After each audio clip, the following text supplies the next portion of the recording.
Good morning, 7th grade.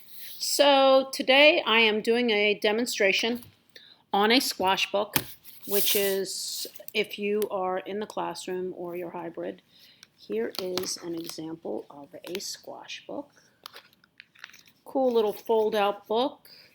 This demonstration is only showing you how to construct the book. I will have other demonstrations included about what we're putting in the squash book. We're just actually physically making this item. Okay, so when you're in the classroom, now if you're remote today, you're just previewing this so that you have an idea of what you're going to do when you get to the classroom, which I will kind of review real quickly in class and then you can get to it.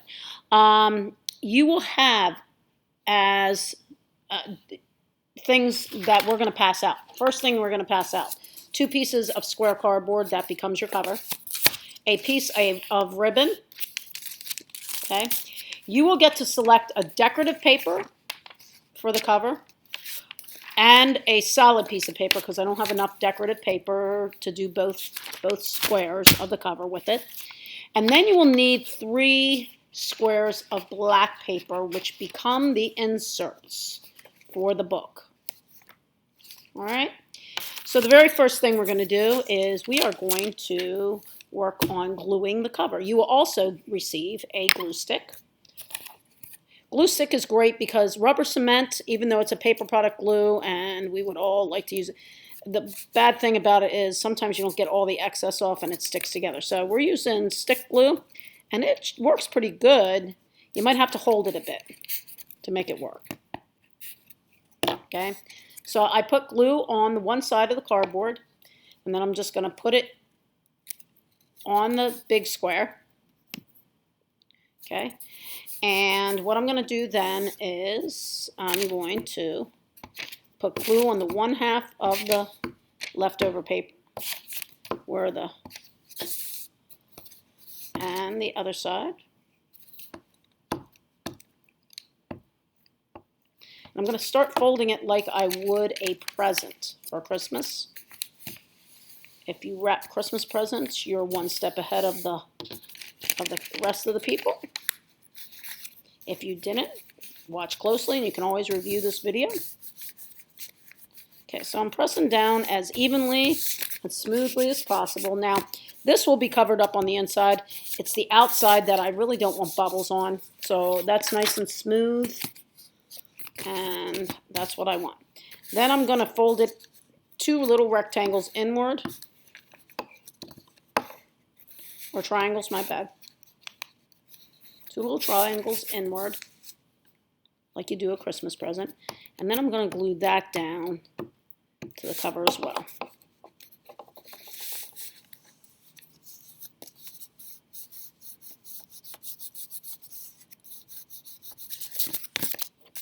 And here we go again. 2 triangles. 1, 2. And that's going to flip over to that. So here I've got the first half of this cover, the 1 square of cardboard covered outside, okay, and inside, and it should look pretty good. And then I'm going to do the exact same thing again. Now, my the decorative paper is usually a little bit smaller. No biggie. It's just going to mean less overlap when we glue it. Same process. Put glue on your cardboard square. Glue the 2 ends of overlap first, like a present. Now this paper is a bit thicker, so it might take a little bit more to make it smooth.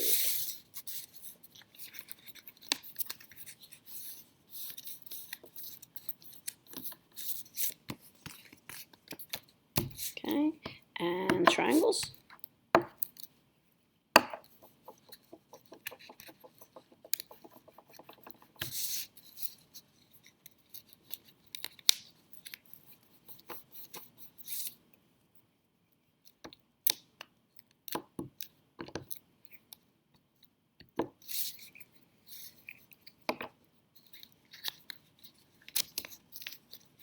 as I said, it's going to take a little bit more work to get this to glue. I have to actually hold it a little bit. I just want to make sure it's neat and tidy there. Yeah, this one takes some work to get done. Oh, I'm losing my glue stick here.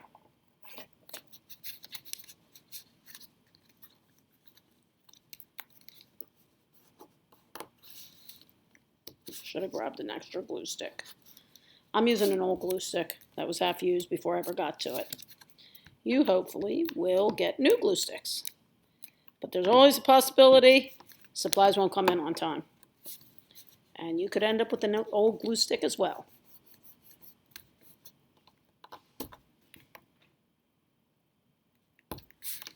Now, what I'm going to do while I work on the next part is I'm going to weight this down with my iPad. Not that I want glue on my iPad. Okay, so the next step is to make the inside, the accordion inside, okay? So I'm going to teach you how to fold the 3 squares of black paper, and then I'm going to tell you a little story how to get it together so it accordion folds the correct way, okay? So each square of paper, you want to fold it in half, corner to corner. Make sure your creases are nice. It will matter. And then corner to corner this way.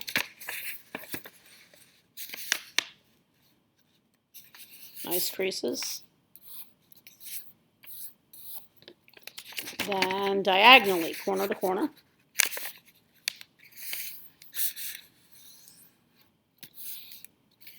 And the other way, diagonally. So when the folds are done on your black paper, it creates like a star-like pattern, kind of from the center. You can see that real nice because I can see it on my screen. Now, this is the bit that's difficult. Okay, wait a minute. You know what? Let's fold all 3 papers. We'll fold all 3 papers that way first. So we're going to do it again to the second paper. We need 3 squares folded the same way. In half, nice crease. In half the other way.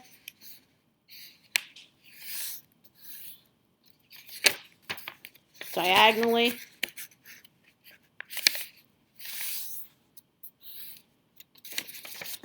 And diagonally the other way.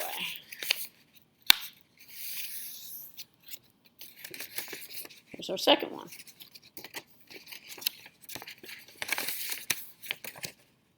Okay, one more. Here we go again. In half. Nice crease.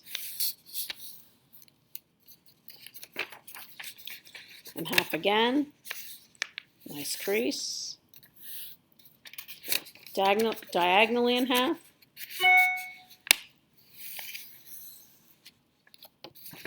And diagonally in half the other way.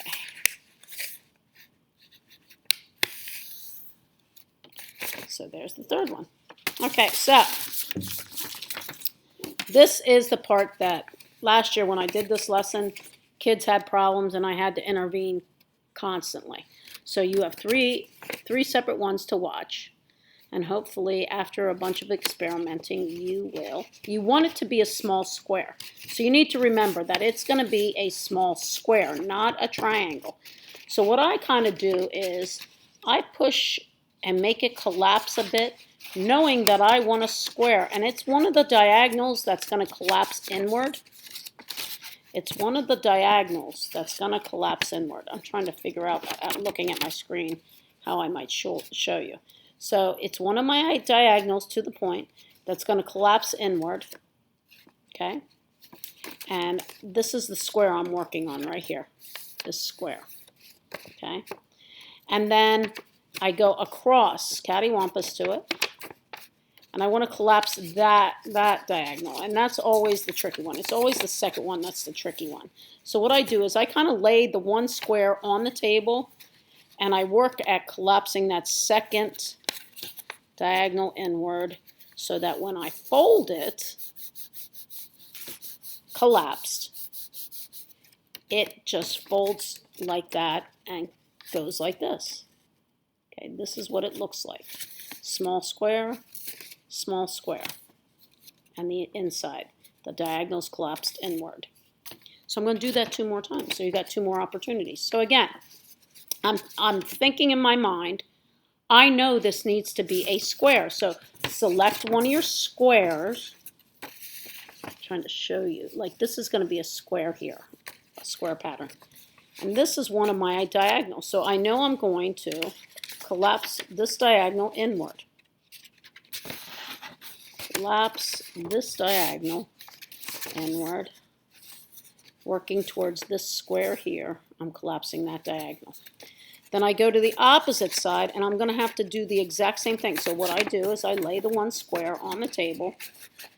I know I'm collapsing that diagonal inward, and when I do so, it collapses like this and creates a square, a smaller square. 1, 2, collapsed. Third one. Again, I look at my paper, know I'm going to be working towards a square. Here's my square here. And that means that I'm going to have to collapse the adjacent diagonal inward. Lay one of the squares on the table. Lay one of the squares on the table and collapse that diagonal. Go across the page and collapse that other diagonal inward. And here we got a square. So now we got 3 squares. Okay, 3 squares. So now we have 1, 2, 3. Now we're going to tell a story so that you can see how this works to create them entwined. You want them to hold together so that you create this accordion-like thing. Okay? I'll hold it back here so you can see it collapses and goes inward. It's an accordion. Open, close. Okay, so this is my little story. These are little blackbirds sitting on a laundry line or a telephone line, don't care. Either or. Okay, you need them to look like little blackbirds sitting on the laundry line. This guy is not seated correctly. Okay, so we got 3. 1, 2, 3. Let's back this up a little bit so you can see it. There we go. Okay, 1, 2, 3. All of them are good blackbirds. And knowing, I keep forgetting it's mirror image. Knowing they're good blackbirds, well, okay, let's say it this way. This one is a good blackbird, so I decide I'm going to feed him a treat. The other 2 were not good blackbirds, so they decide, and I'm not going to reward them. I'm not giving them a treat. So they're going to fly away now. So I'm going to take them and flip them over so they fly away. But the good blackbird catches them on the way out. Here it is. Here it is again. This blackbird, he was naughty. No treat for you. He decides he's going to fly away, so he flips over, but the good blackbird catches him and catches his wing. So that's where you're going to be gluing them on each of those squares. Okay, now tell the story again. I'll flip this upward. Maybe that'll help with it. Okay, so let's tell the story again so you can see. And you can watch this over and over and over. And if you still have a question, okay, if you still have a question after that, you can ask me. And I will come help you. Because you'll be in the art room. 3 blackbirds sitting on a telephone line. The only good blackbird is the center blackbird. Therefore, I decide I'm going to give him a treat.